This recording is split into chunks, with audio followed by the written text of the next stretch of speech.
Ашигт малтмуулын цогц нэг хуультай болох зорилттойн ажиллаж байгаа. Гэсэн ч зарим талдаа уялдаа муутай бодлогоос гажсан хуулийн зохицуулалтууд гарах болсонд нэр бүхий гишүүд шүүмжлэлтэй хандаж байна. Тус бүртээ чиглэсэн эрх зүйн зохицуулалтууд нүүрсний салбар орхигдож эхэлснийг онцлож байгаа юм.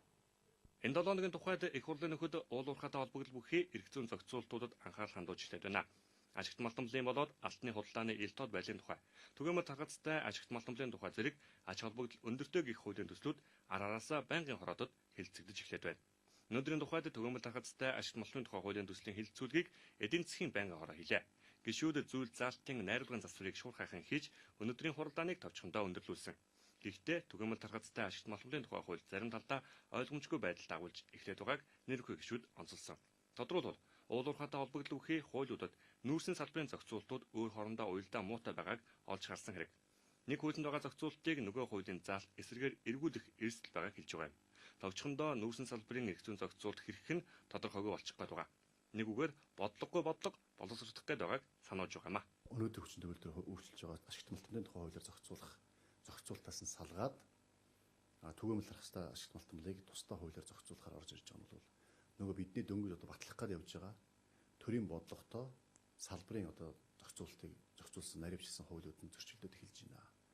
Эхний одоо хууль бодлого нь тогтвортой тодорхой болоогүй байж хат салбарын хууль нь түүнээс өөр гарч байгаа юм уу?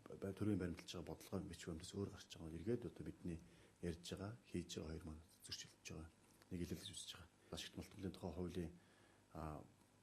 хуулинд хамаарагдах бүтээгдэхүүнд нүүрс маань уулна байж байгаа. Тэгсэн мөртлөө түүнээс авах төлбөрийн хэмжээ, гаагаас авах төлбөрийн хэмжээ нь түгээмэл тархастай хуулиар адилхан байдлаар зохицуулагдахаар явж байгаа.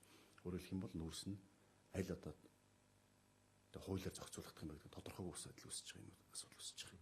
Уг нь ашигт малтмуулын тухай цогц нэг хуулиар салбарын үйл ажиллагааг тодорхойлох нь зөв зүйтэй гэгдэж байгаа.